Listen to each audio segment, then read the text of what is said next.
Recitation night. We are so grateful to have you guys here.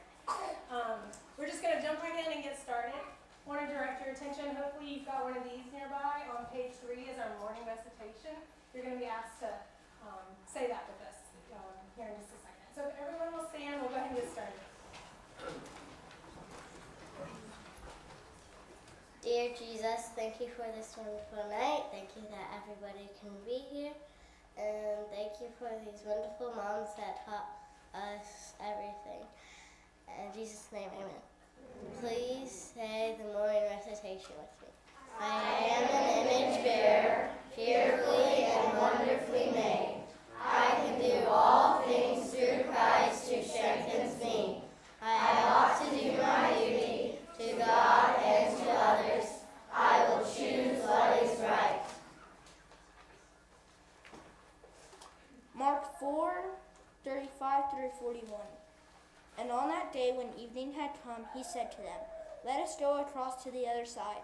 And leaving the crowd, they took him with them in the boat, just as he was, and other boats were with him. And a great windstorm arose, and the waves were breaking into the boat, so that the boat was already filling. But he was in the stern, asleep on the cushion. And they awoke him and said to him, "Teacher, do you not care that we are perishing?" And he awoke and rebuked the wind and said to the sea, "Peace, be still." And the wind ceased, and there was a great calm. He said to them, "Why are you so afraid? Have you still no faith?" They were filled with great fear, and said to one another, "Who is this, that even the wind and the sea obey him?"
make it tonight. We have had a lot of fun in Miss Molly's music class. This particular song, I think, has been a favorite. We will be performing The Lion Sleeps Tonight. This song was born in South Africa in the 1930s, written by a Zulu musician named Solomon Linda. It became a huge hit that has become popular all over the world. Don't think you'll be sitting back and watching, though. This song requires audience participation. But don't worry, we'll help you out. Hattie is going to accompany us on the piano. At the start of the song, we will start with the chorus. For the Awimaway, there are 3 different harmonies. Are you ready, Hattie? Yes. Okay. The tenor sounds like this.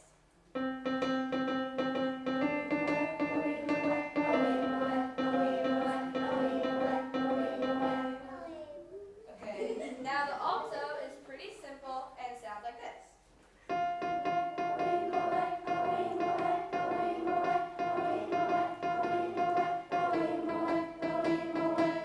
And lastly, the soprano, my personal favorite, which goes like this.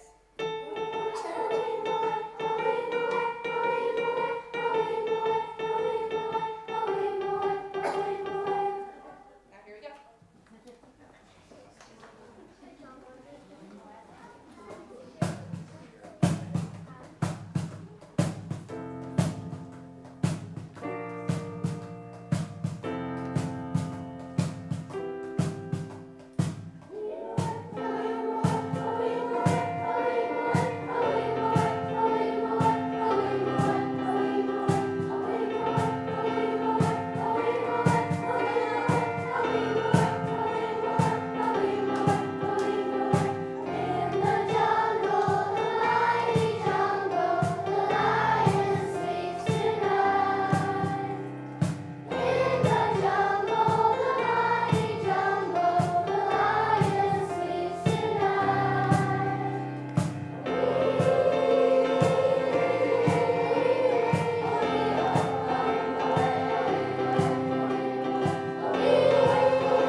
to recognize a few ladies. I would like to call the Fearsome Four. So if Lynn Wilson, Cassie Tynan, Rachel Dearda, and Jane Ellen would come up here, please, really quick.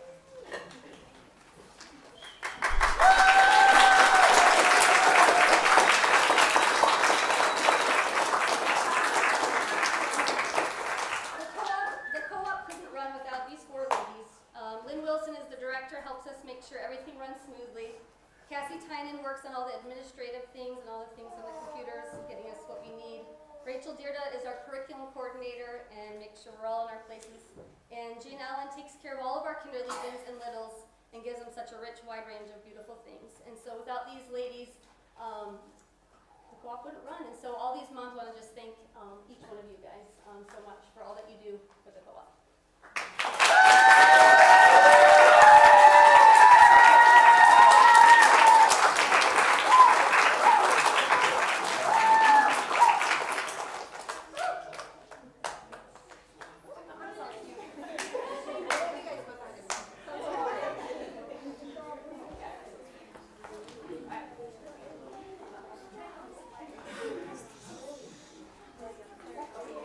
All right, it's our Kinderleben moment.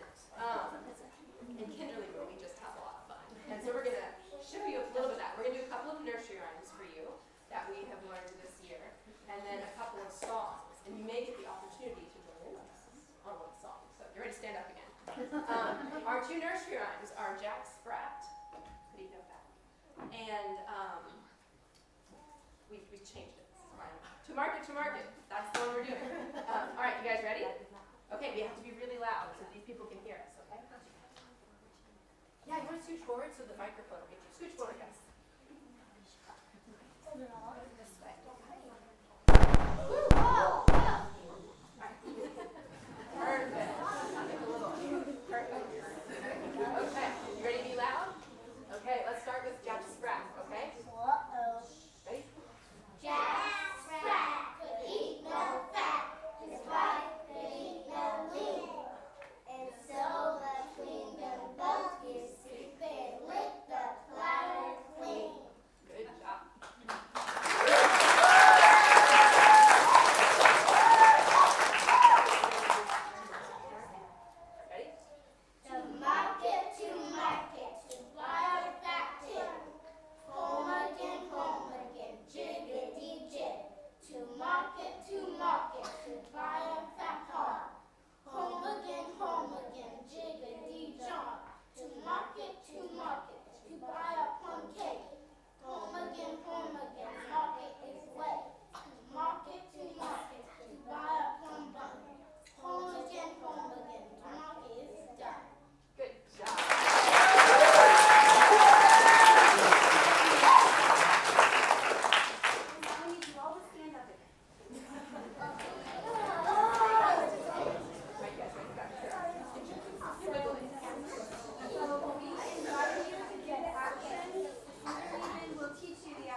Once upon a time, in the middle of winter, snowflakes fell like feathers from the sky. A young queen sat at the castle window. Oh, I wish I had a little child, white as snow, red as a rose, and hair as black as a... Before long, the queen's wish came true. A baby girl was born. My beautiful Snow White! But the queen, who loved her little princess, did not stay for long. Soon after Snow White was born, the queen died. The king married a second time. Snow White grew more beautiful every day, not in just how she looked, but also in her kind heart and gentle spirit. As Snow White grew older, she spent much of her time reading and delighting in wonderful stories.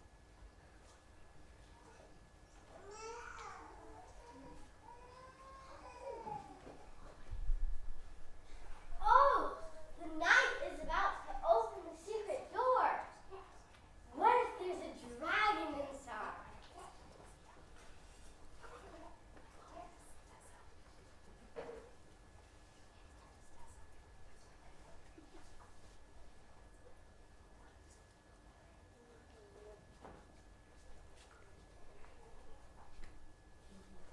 The king's new wife became queen.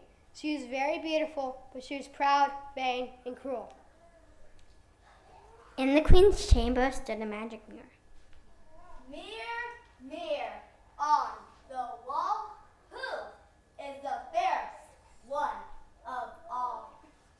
You, queen, are fair to see, but Snow White is fairer than thee. Snow White, she must be gone. The evil queen sent for a royal huntsman. She told him to take Snow White deep into the forest and to get rid of her.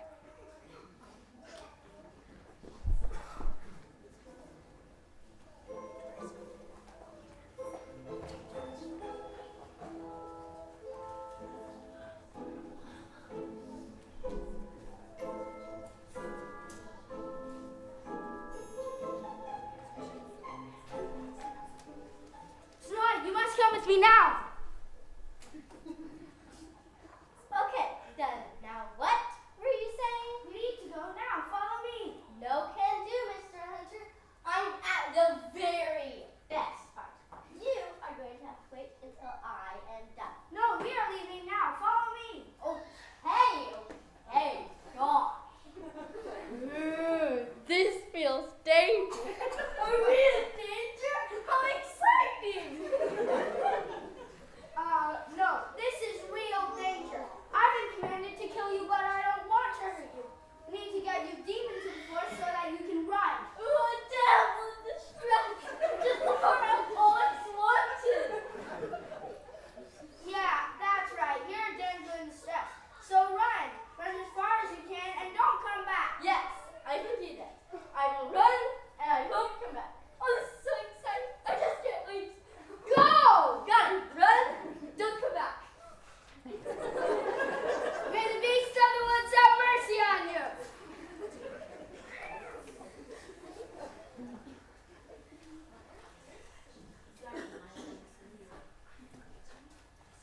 Snow White ran and ran until she found a tiny cottage.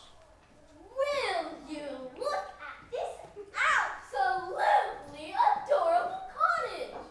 Straight out of Goldilocks and the Three Bears. Oh, I know. I will be Goldilocks. Hopefully it'll tell. So Goldilocks, Snow White, into the tiny cottage. She found 7 little chairs at a table. Pretending to be Goldilocks, she tasted all the foods and all the drinks. On the other side of the cottage, she noticed 7 little beds. She was tired from running through the forest. She was so comfortable, she fell asleep. We've been working all day long, digging, mining, staying strong. Now we're heading home to eat. Wash our faces and rest our feet. Hold up, Pete. We've got a situation here. Look at the table. Somebody's been eating our food. Oh, I'm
welcomed by the 7 dwarfs.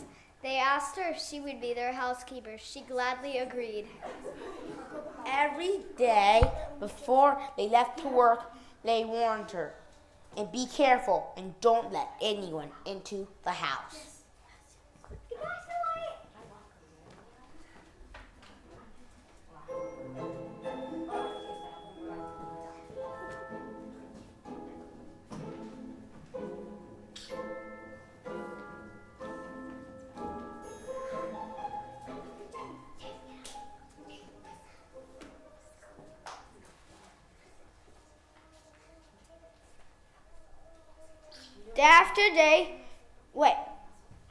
Back at the castle, the evil queen checked her magic mirror.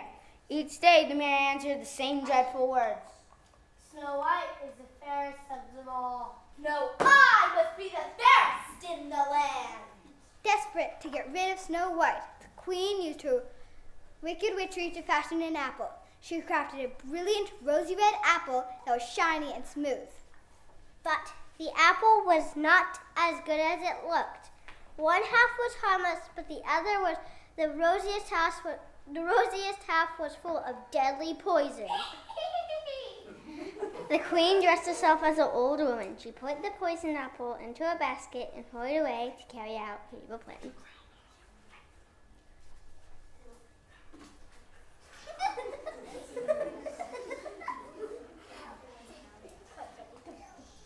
Meanwhile, back at the cottage, Snow White was alone. The 7 dwarfs had gone up to the hills to work. Time to tidy up. The doors like it neat and cheerful. Oh, a knock. Good day, dear child. I am so tired. Will you let me in? Snow White, kind as ever, forgot the warning she had been given. Oh yes, come in. I have apples. Red, shiny apples. Would you like one? Such a pretty child should taste a pretty apple. It does look very good, but the dwarfs told me. Do you think I would harm you? See? It is sweet and harmless. I guess one bite will hurt.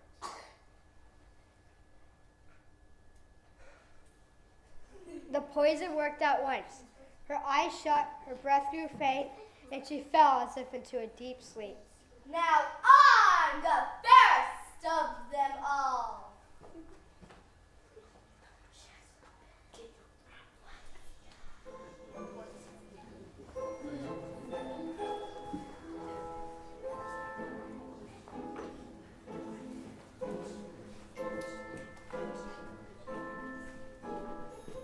When the dwarves reached their home, no light gleamed from its windows, no smoke streamed from its chimneys. The house was dark and silent.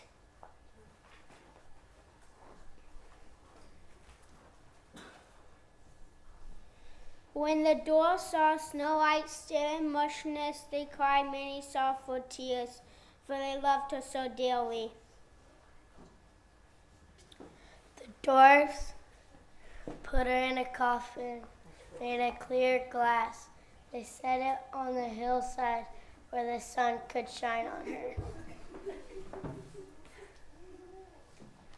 Day after day, the dwarfs took turns keeping watch over Snow White so that she was never alone. One day, a prince riding through a forest came upon a glass coffin. When he saw Snow White, he stood in wonder. He had never seen anyone so beautiful.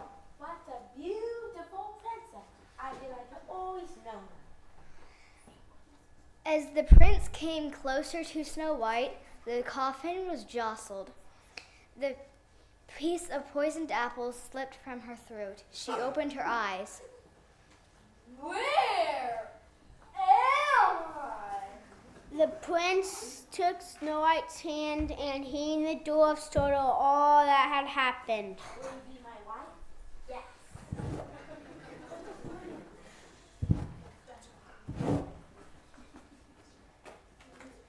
Soon there was a wedding filled with joy and merriment.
raising the hand from the knee to the chop and fixed his head on our balance.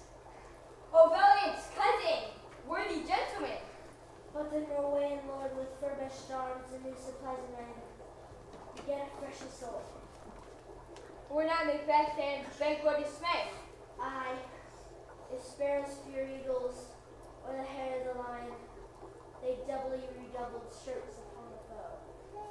But alas, I'm faint. My gashes cry for help. Full of honor are thy words and wounds. Go get the surgeons. But all the news wasn't good. The king was told of the treachery of another one of his thanes. Since Duncan was so pleased with Macbeth's valor, he bestowed upon him a second title, Thane of Cawdor, since the former Cawdor had proved traitor to his king and land. No more that Thane of Cawdor shall deceive our bosom interest. Go, pronounce his present death, and with his former title, Great Macbeth. We'll see it done. What he hath lost, no more Macbeth hath won.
one had come true, why not the other?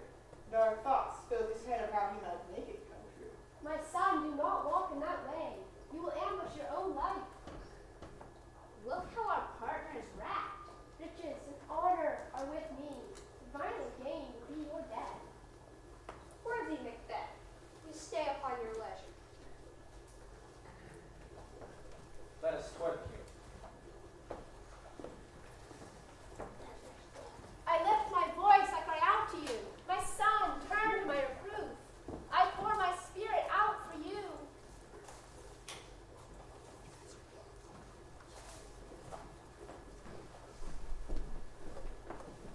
O worthiest cousin, more is that due than I can pay. And welcome, banquet, but is deserved as much.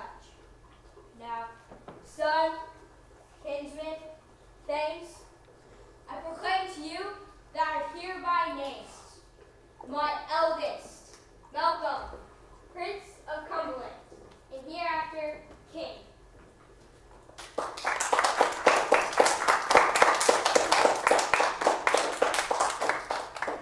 Let us from hence to Inverness to celebrate. I'll ride ahead and be the harbinger of good fortunes. So humbly, I take my leave. My worthy Cardinal. Malcolm, to be Prince of Cumberland, and in due time King. This is a step on which I must overleap, for in my way lies stars, hide your fire. Let light not see my black and deep desires. The eyes of the Lord are in every place, watching the evil and the good. Macbeth is so valiant. Let us after him, who has gone before to bid us welcome. He is a fearless kinsman.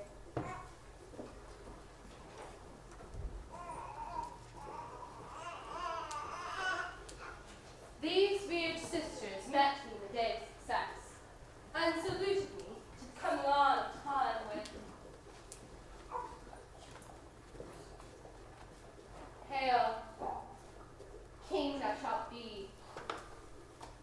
This have I thought good to deliver thee, my dearest partner of greatness, that thou might rejoice in what greatness is promised to thee.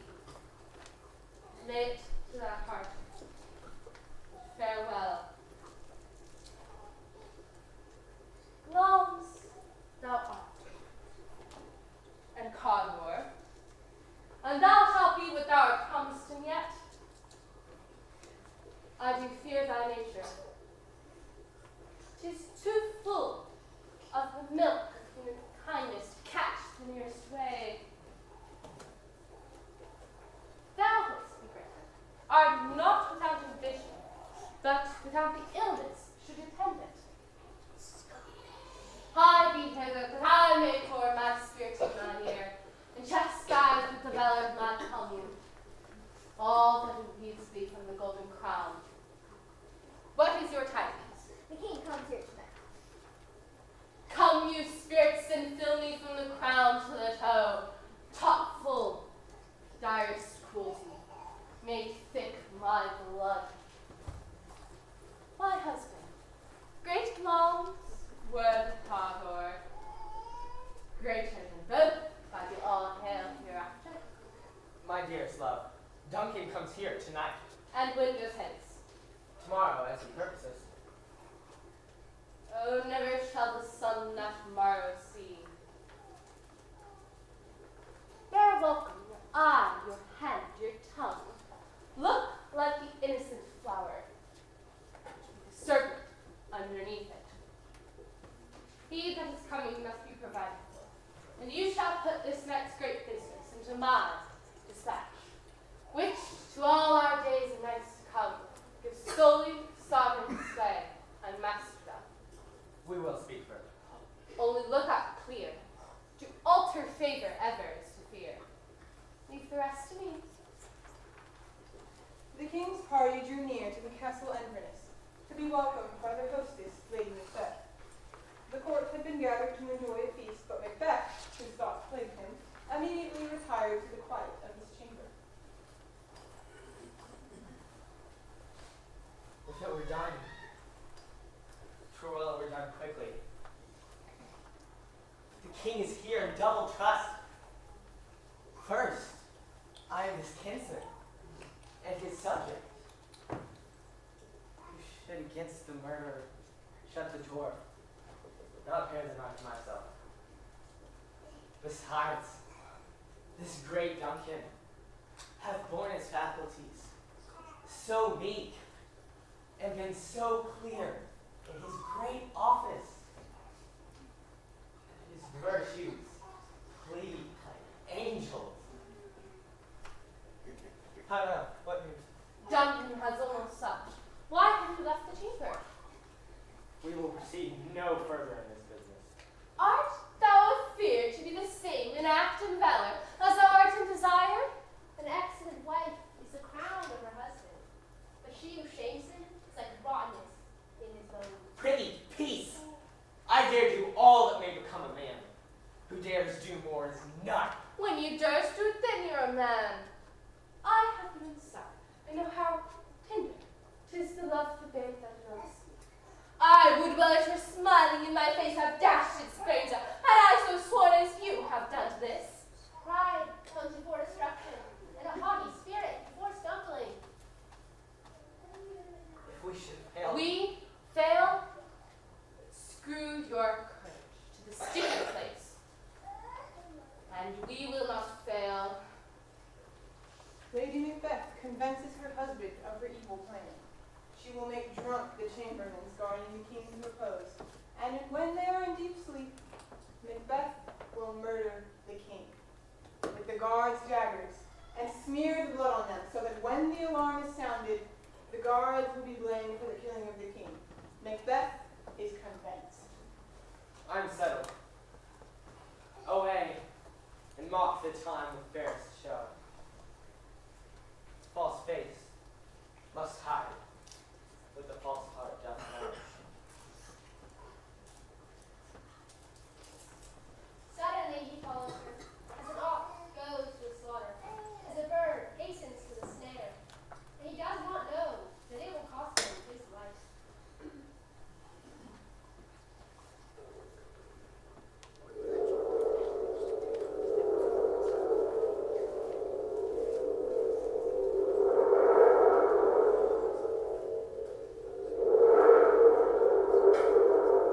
Is this a dagger which I see before me?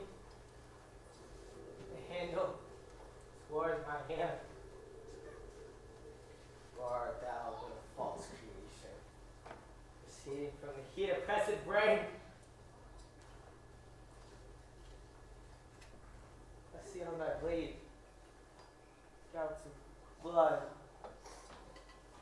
'Tis the bloody business which informs thus to my eyes.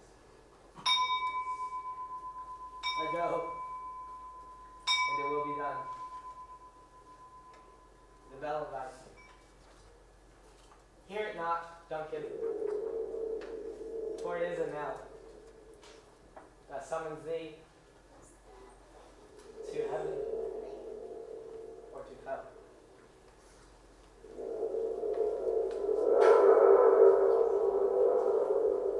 Because you hated knowledge and did not choose the fear of the Lord, you shall eat of the fruit of your own ways.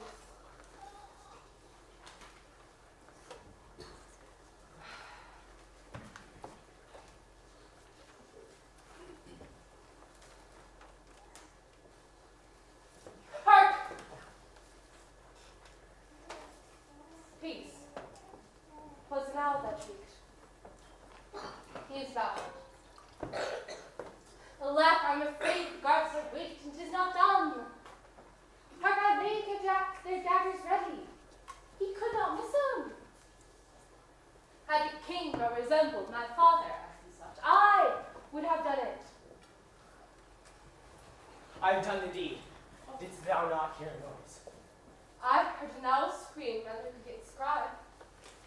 Methought I heard a voice cry, "Sleep no more. Macbeth does murder sleep." Who was it that thus cried?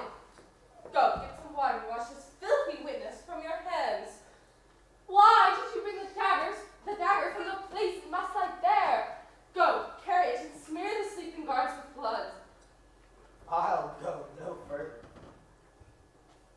afraid to think what I've done.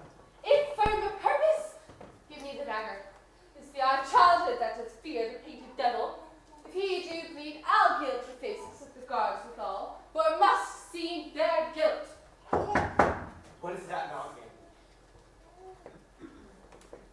Will all great Neptune's oceans wash the blood clean from this hand?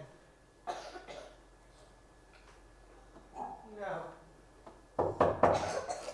This, my or rather, the multitudinous seas and incarnate out, making the Greenland red.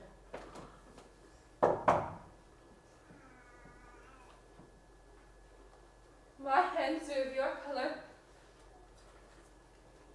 but I would be shamed for a heart so white. Retire we to our chamber. A little water clears us of this deed.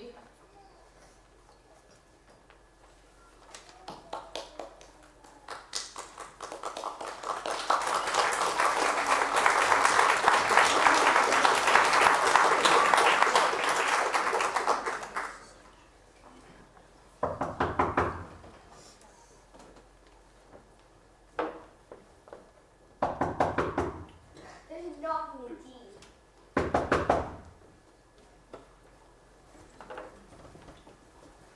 One moment. Is thy master stern? Not yet. He did command me to call on him timely.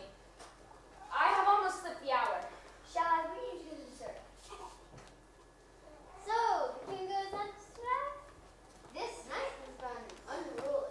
Chimneys were blown down. There were strange streams of death, and the earth was feverous in its shape. 'Twas a rough night.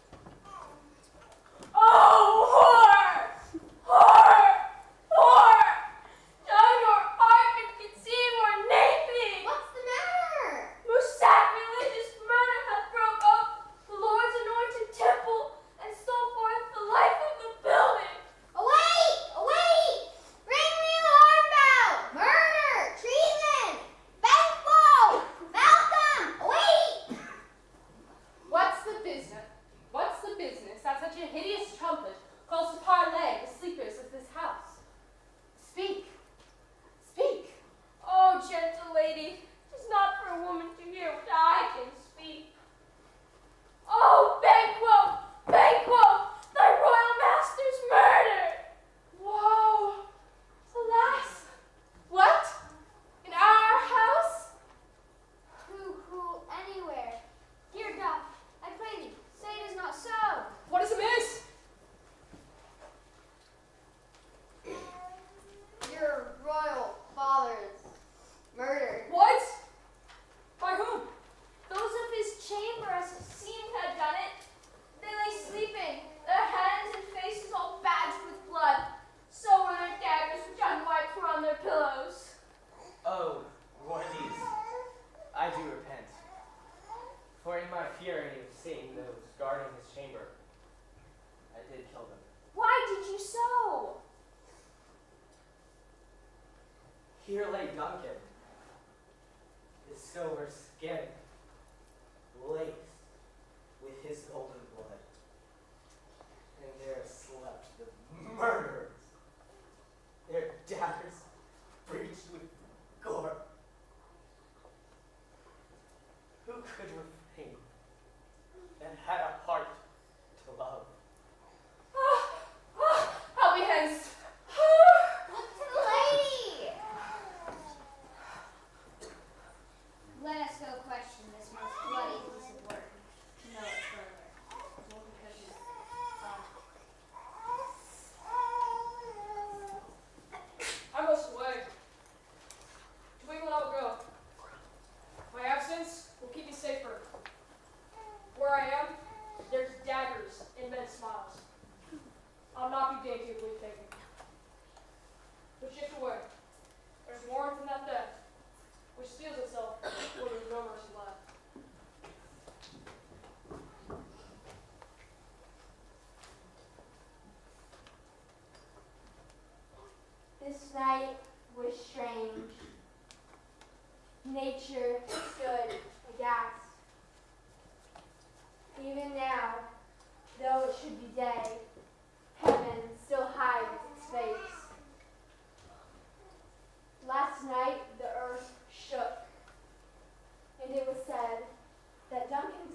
hold a solemn supper, sir, and I request your presence as my chief.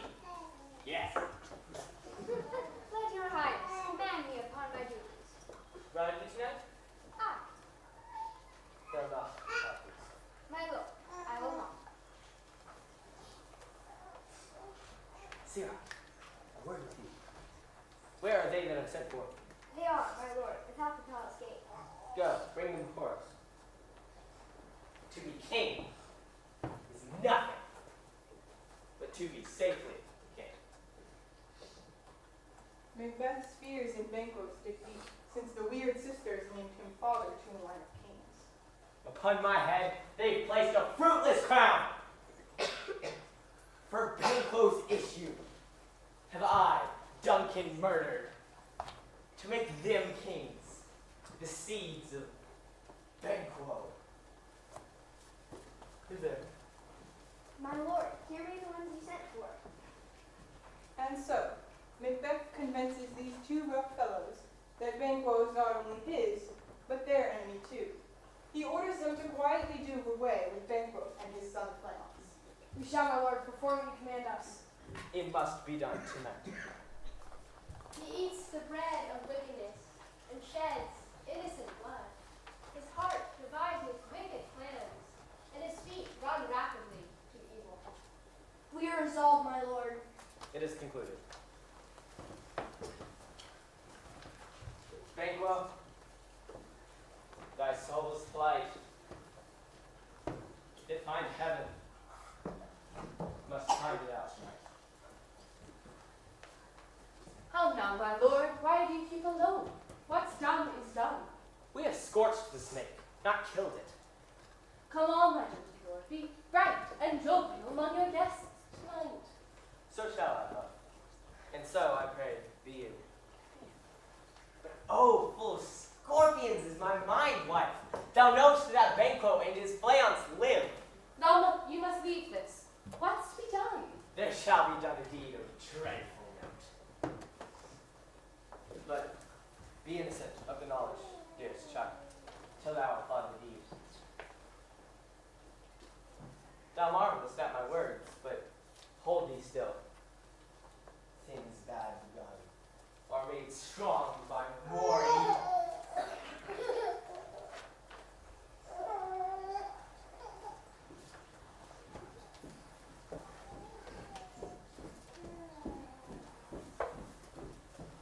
Hark, I hear footsteps.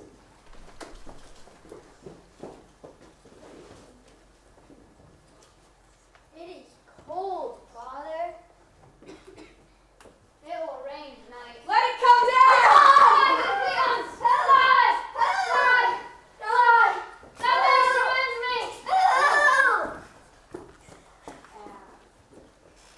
Give us some light. There's but one down. The sun has fled. We have lost the better half of our fare. Well, let's wait and say how much is done. Banquo has been murdered, just as Macbeth commanded. But his son, Fleance, has escaped into the night. Macbeth has gained the crown, but not peace. The prophecy lives on, and his fear begins to take hold. As the court gathers for a feast, Macbeth prepares to celebrate, but his conscience will still not let him rest.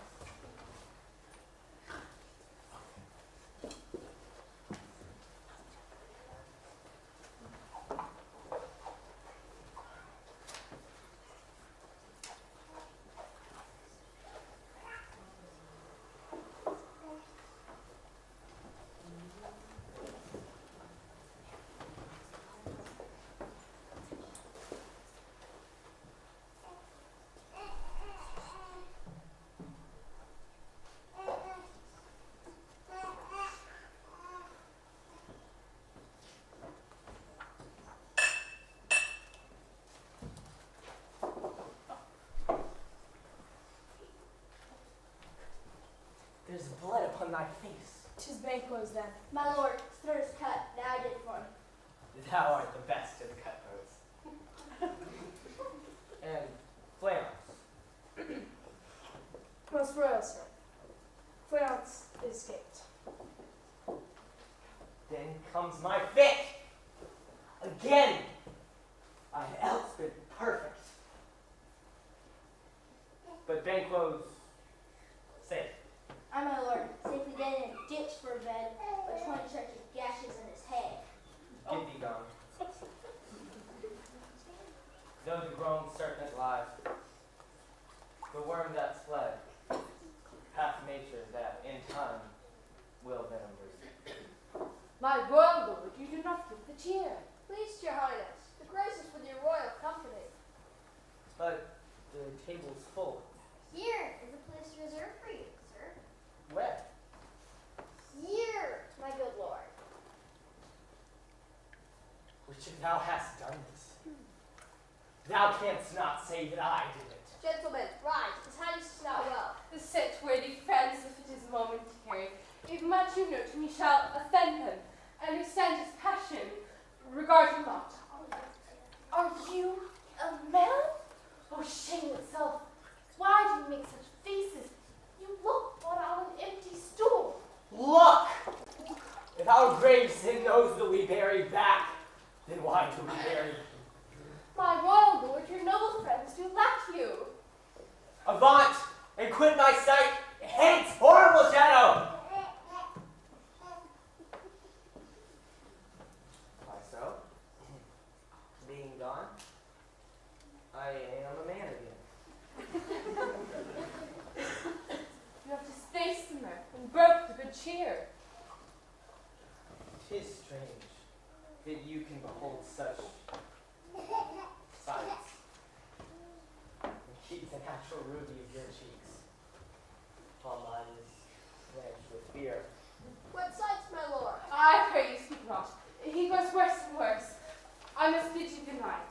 Please go at once. Good night, and better health, attend his majesty. A kind good night to all. Anon I will, to the weird sisters, for I am bent to know the worst.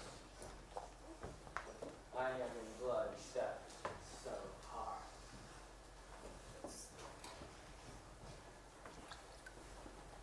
Macbeth is but young. Now you have 5 minutes.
muttered with doubtful breath. The nobles marked how Macbeth's hand was bloody, and how Banquo fell, and how Macduff kept absent from feasts where mirth was overshadowed by suspicion. And hearing news that Malcolm stays in England, Macduff did steal away to seek his aid. Enraged, Macbeth withdrew to Dunsinane to prepare for war with his country.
I demand that you answer me what I ask of you.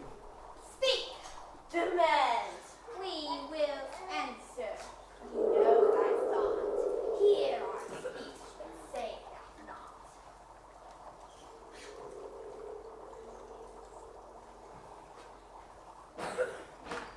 Macbeth, beware Macduff, beware the stain of fire. Dismiss me enough. Here's another, more potent than the first.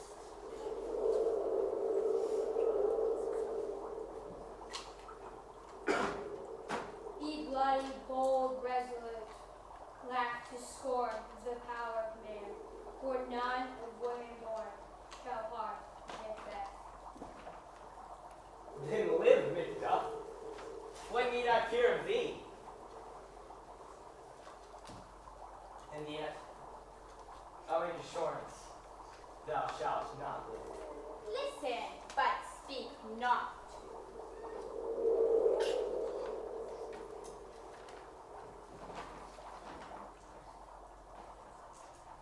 You lie in middle, proud, and take no care, who chase, who frets, and where conspires on Macbeth shall never vanquish, until great Burnham wood too high Dunsinane hill shall come against him. That will never be. Who can impress the forest, bid the tree, unpound its earthbound root and walk? And yet, my heart throbs to know one thing.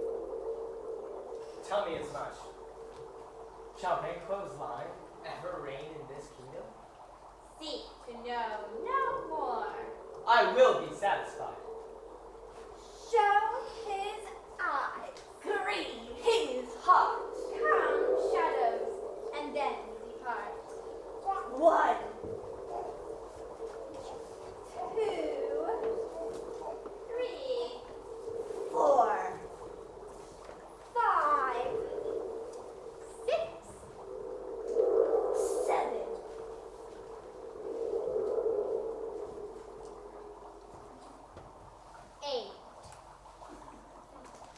What? Will Banquo's line stretch out the crack of doom? I'll see no more. Bloody Banquo mocks me. Aye, 'tis so. But why stands Macbeth thus amazedly? Come, sisters, we show our delights.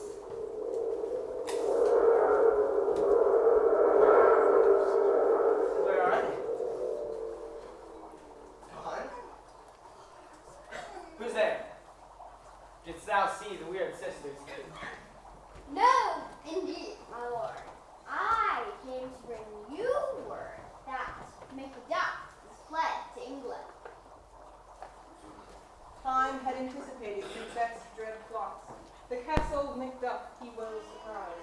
seize upon Fife, put to the edge of the sword his wife, his babes, and all the unfortunate souls that should trace him in his line. This deed I'll do before my purpose. Come, let us go.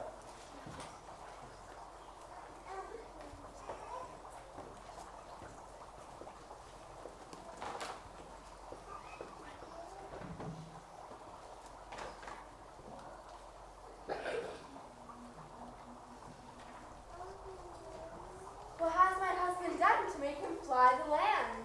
Patience, madam. Patience? He had none. His flight was madness. When our actions do not, our fears do make us traitors. You know not whether it was his fear or his wisdom that caused his flight. Wisdom? To leave his wife? To leave his babes? Whence himself does fly? He loves us not.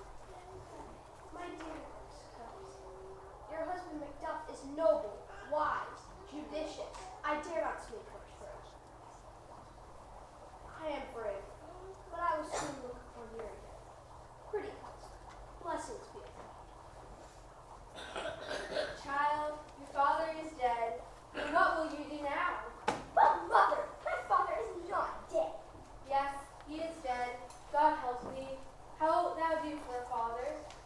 But who comes in such a state? Bless you, fair dame. I am not too young, but some danger does approach you nearly. If you will take a homely prison, then back. Be not found here. Hence with your little one. Heaven preserve you. I dare abide no longer. Whither should I fly? I have done no harm. But I am in this earthly world where to do harm is often laudable, and to do good sometimes accounted dangerous folly. Who art thou? What are these faces? Where's your husband, Macduff? I hope in no place so unsanctified where thou mayst find him. He is a traitor. Thou liest! What, you child? Thou fly of treachery! He's killed me, mother! Run away, I pray you!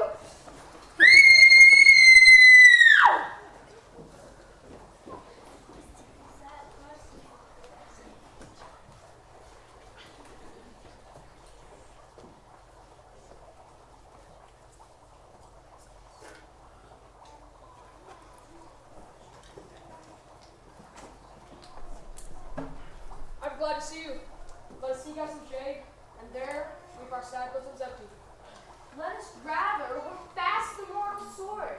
Each new morn, new widow's howl, new orphan's cry, new sorrows rise to strike heaven on the face, that it resounds, as if it felt with Scotland.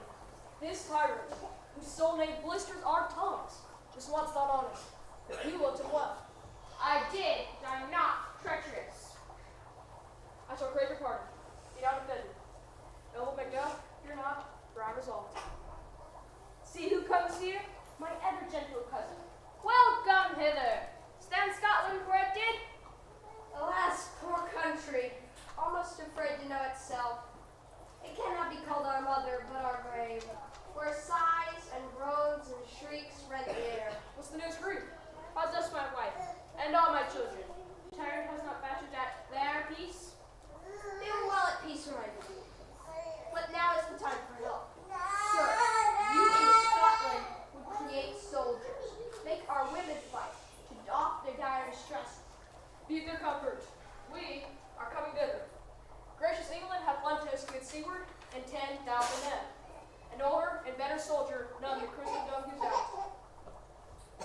Would I could answer this comfort with the like, but I have words that share some woe, though the main part pertains to you alone, cousin Macduff.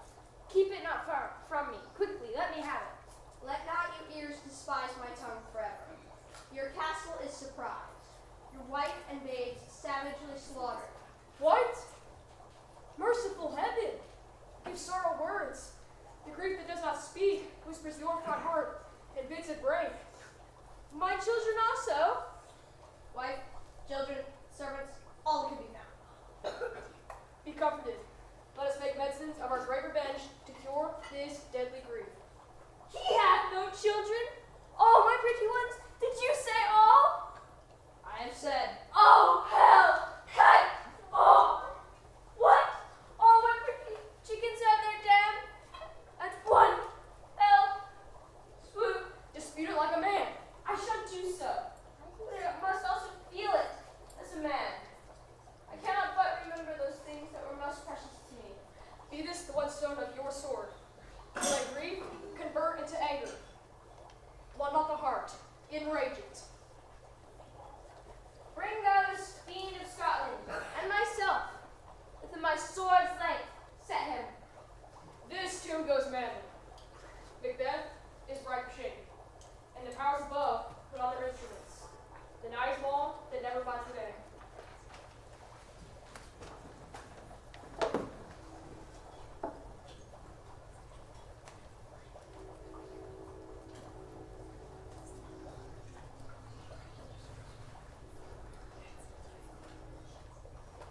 she last walked? And since Ventus became into the field, I have seen her rise from her bed, take for a slipper, write upon it, seal it, as if ever could bed. But all this while fast asleep. But at any time have you heard her say? Not so, which I will not report after her, neither to you nor anyone having no witness to confirm my speech. Lo, you! Here she comes, and this is her very guise. And upon my life, fast asleep. Observe her, very close. How came she by that light? She has life by her continuum. It is her command. It is a spot. Hark! She speaks. Out, damned spot! Out, I say! 1, 2, right then 'tis time to do it. Hell is murky. 5, my lord. A soldier in the field. What need we fear? Who knows it? When none can call our power to account. Do you mark that? And yet, who would have thought the old man had so much blood in him? Do you mark that? Thane of Fife had a wife. Where is she now? What? These hands nabby clean?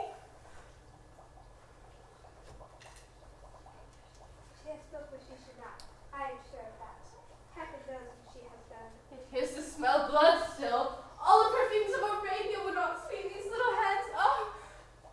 This disease is beyond my practice. Wash your hands. Put on your nightgown. Look not so pale. I tell you again, I was buried. It cannot come out of this grave. Even so? To bed. To bed. There's knocking at the gate. Come, come, give me your hand. I tell you again. It's done. Cannot be undone. Bed.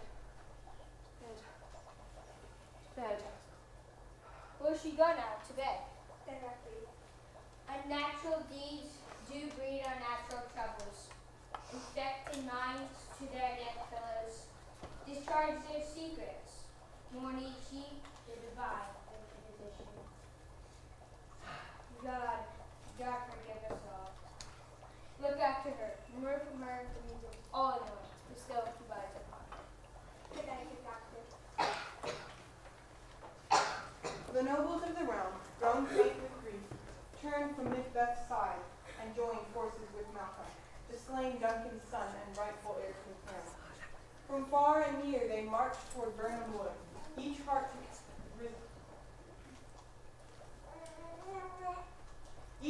resolved to cast their usurper down and cleanse the wounded kingdom with their swords.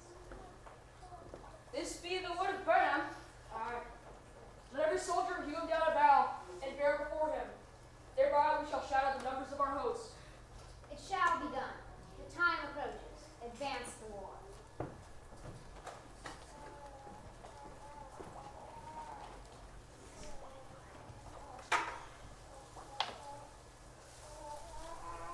Because I called, and you refused, and neglected my counsel and reproof, I will mock when your dread comes, and your calamity comes, like a whirlwind. Till Burnham Wood, removed to Dunsinane. Here, I cannot bear, nor shake with fear.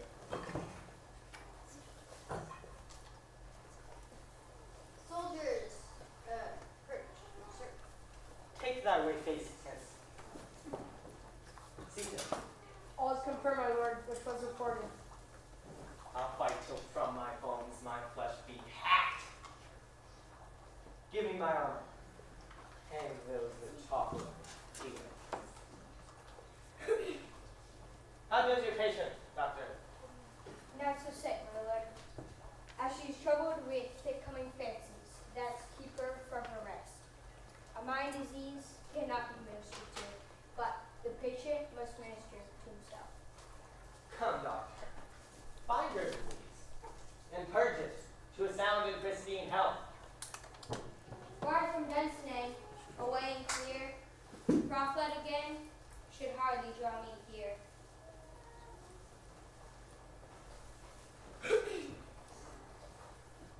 Thou comest to use thy tongue? Thy story, quickly. As I did stand, I watched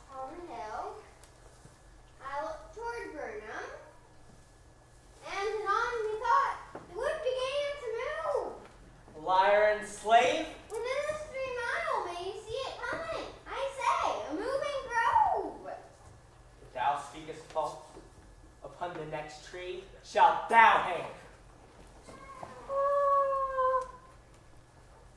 What is that noise? It is the cry of women, sir.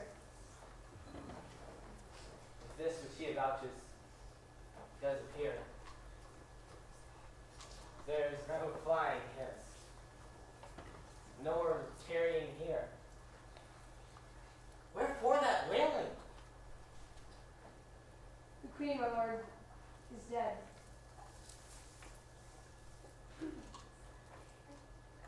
She should have died hereafter. There would have been time for such a word. Tomorrow, and tomorrow creeps on in this petty pace. From day to day, to the last syllable of recorded time. And all our yesterdays have lighted fools the way to dusty death. Out, out, brief candle, for life is but a walking shadow, a poor player that struts and frets its hour upon the stage, and is heard no more. Blow, wind, come, rack, at least we'll die with harness on our back. Meanwhile, Macbeth's enemies crept forward on cue, behind their branches, hidden from view. Now you're enough. Your leave these screens thrown down and show like those you are. No one like we shall take upon us what else remains to do. Fare you well. Can we but find the tyrant's power tonight, let us be beat if we cannot fight. Make all our trumpets speak. Give them all breath. Those cleverest harbingers of blood and death. For Scotland! They've tied me to the stake. I cannot fly. For bare life, I must fight the course. But what's he that was not born of woman? Only such a one am I to fear, or none. What is thy name? My name's Macbeth.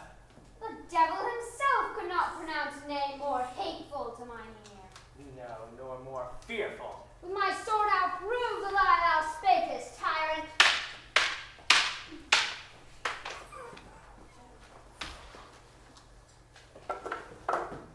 Thou wast born of woman.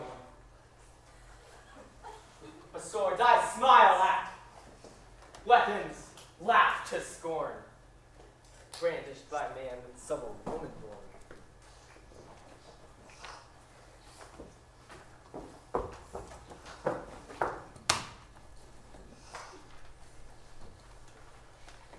Tyrant!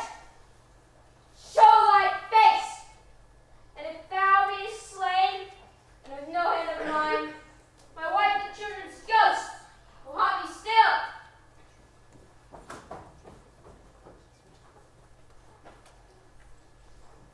Why should I play the Roman fool and die of mine own sword? As I see bodies, the gashes do better upon them. Turn, hellhound, turn! Of all men else, I have avoided thee, Macbeth. But get thee back. My soul is too much charged with blood of thine already. I have no words. My voice is in my sword, thou bloody villain.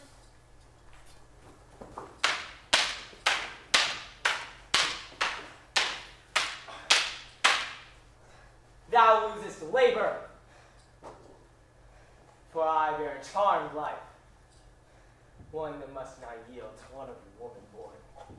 Spare thy charm, for I tell thee, Macduff was from his mother's womb untimely ripped. I'll not fight with thee. Then yield thee, coward! I will not yield. To kiss the ground before young Duncan's feet. Though burning wood be come to Dunstan aid, I'll try the last. Lay on, Macduff, and damned be him the first cries, hold, enough! The moment of truth had finally arrived. In the duel that followed, only one survived.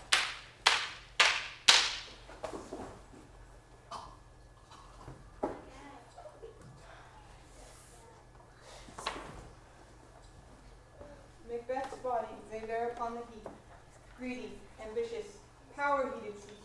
He lost his friends and all his goods, his wife, his entire kingdom. His sins cost him his life.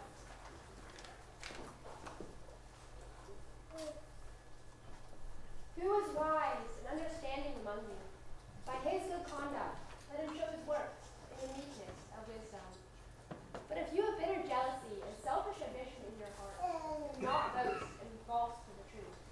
This is not the wisdom that comes down from above, but is earthly, unspiritual, demonic.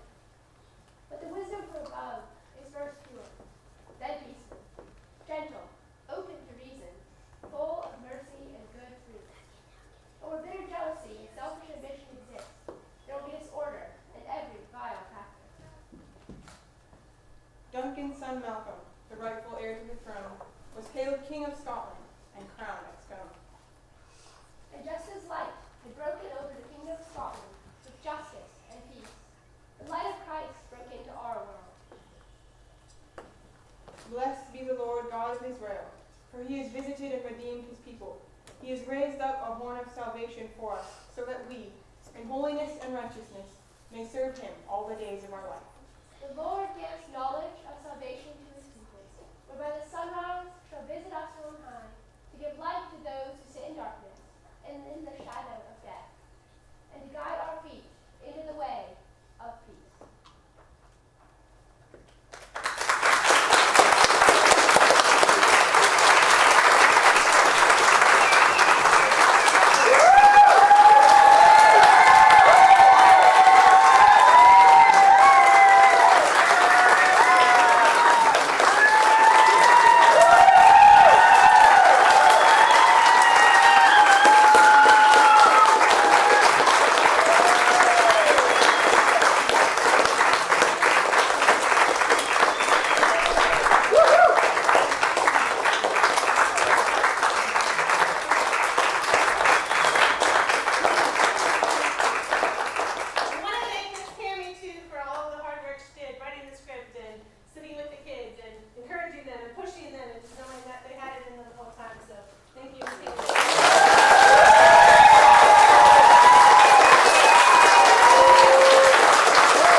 This is a big piece of Potter's House, but I get a very unique seat.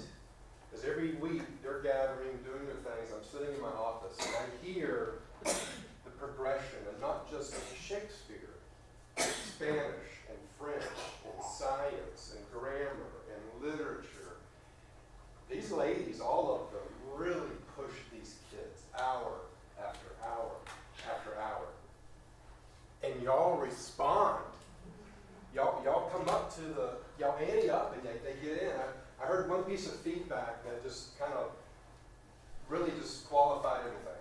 Teacher asked, okay, so give me some feedback for the year. And one of the kids, I guess it was a writing class or something, said, what we're writing right now, I never could have done at the beginning of the year.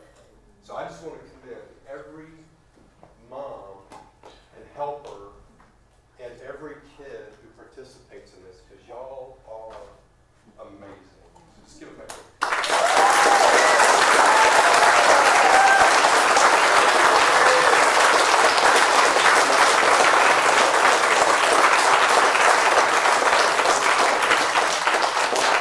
That concludes our program for the evening. Thank you guys again for coming. Just so grateful to have you all here.